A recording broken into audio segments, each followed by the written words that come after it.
When we think Skyline, we either think of the hakosuka or kenmeri models, with their potent twin-cam inline 6S, or the Godzilla generation with 2 turbos, 4-driven wheels, and who knows how many horses.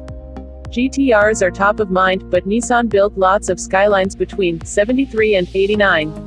A prime example is this, 84 Nissan Skyline DR30 2000 RSX Turbo. The DR30 generation used Japan's first 4-valve per-cylinder 4-cylinder engine, the FJ20E, starting in 81. The 190 horsepower turbo version arrived mid-83, then the most powerful production car engine in Japan. But the Dr. 30's legend was cemented by Nissan's efforts in FIA Group 5 racing, known in Japan as the Super Silhouette series.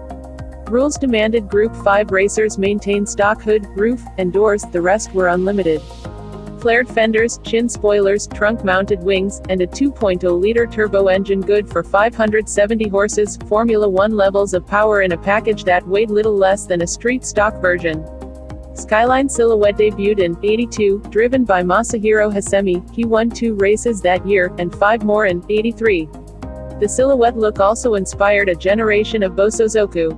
The signature flares, air dams, wings, paint, exhaust, and wheel tire combinations are legendary, though street-driven Skylines did without.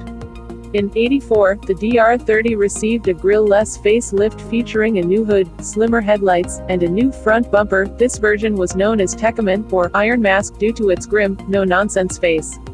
It was one of these, a Tekkaman 2000 RSX Turbo, that Eric Straw found languishing on Craigslist in Spokane, Washington, in '14. A lifelong Nissan fan, Eric built countless SR20-powered 510s and Datsun Roadsters, as a hobby, not a profession. Over nearly 20 years, he learned at the feet of Michael Spreadbury, whose shop Spriso Motorsports is a Pacific Northwest hub for Nissan SR20 activity. Over time, Eric has developed a recipe for his cars: make it look stock, give or take bigger rollers, make it as reliable as death and taxes with a modern driveline, make it fun and easy to drive on the street, and make it comfortable to sit in.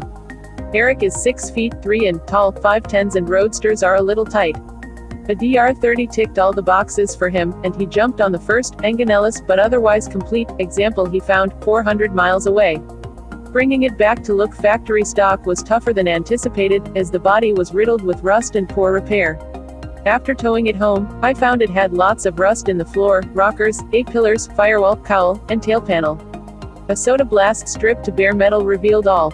Eric sourced Infiniti M30 parts, mostly the A-pillars and the floor structure, and fabricated the rest. It's the chassis, the least visible part of the car, that has had the most work. The front subframe was replaced with an R33 GT-ST piece. I have a chassis table, and I just cut it up and made it fit, Eric said, both for parts swappability, including some choice Sylvia steering components, and for much-needed additional strength. An Infiniti M30 floor section helped connect the front and rear subframes. Without a B-pillar, the DR30 is really a flimsy car, Eric states. Filling the interior with a cage would kill the sleeper vibe. The stiffer frame makes sense when you see that Eric chose an R34 GT-R RB26 DETT for power. It currently makes 532 horsepower to the rear wheels. That's right, this street-legal Tekkaman Skyline has about as much power as an '80s Super Silhouette Skyline racer. With another controller, it ran 460 horsepower. We were running out of fuel and air, we couldn't control the boost, and the ceramic turbos were fragile. We changed to a pair of GT2860RS turbos and Haltech engine management, and we're at 18 pounds of boost, although it's good for 20. Boost comes alive around 4,200 revolutions per minute. With the reinforced frame, with the oversized wheels and tires, with the front diff excised from the oil pan, and with the notoriously heavy iron block RB26 DETT replacing the original 4, this DR30 weighs in at just 3,032 pounds. That's about 5.7 pounds per horsepower. And yet the style, crisp origami folds in clean factory Nissan white, somehow leaves onlookers confused as to its intentions. A lot of people don't understand it. Some think it's R31, or they think it's stock. I'm not a flare or wheel guy, I just want it to be subtle, as if Nissan would have done it. It's exactly what I want it to be. In the States, a generation of Western Skyline enthusiasts is so swept up in GT-Rs that it won't look beyond. 1980s Skylines were never a secret in Japan, though, and builds as clean as Eric Straw's Tekkaman show why the DR30 should be embraced by a wider audience. The many generations of Nissan Skyline have been given nicknames in Japan, frequently revolving around their TV and magazine ad campaigns. Recall the kenmeri Skyline of 72, 77, named for a young couple discovering the good life behind the wheel. Also recall the Japan Skyline, as if they'd be from anywhere else, sold from 77, 81.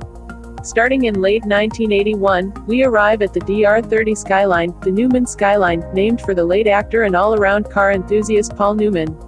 The TV commercials are all over YouTube. Here's Newman at Daytona, opening up his red 2000 RS Turbo on the high banks.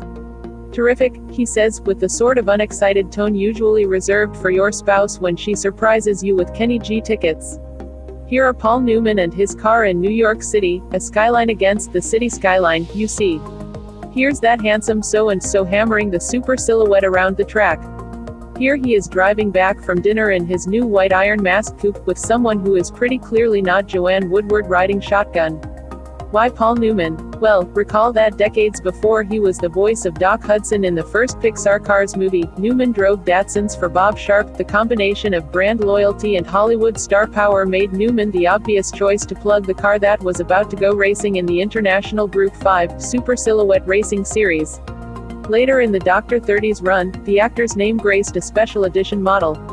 Unlike the hotties Newman drove in the TV spots, this one was a top-of-the-line GTS with the L20ET Turbo 6, high-tech options like drive guide and car navigation, cockpit adjustable suspension, and a Newman signature badge for the trunk lid.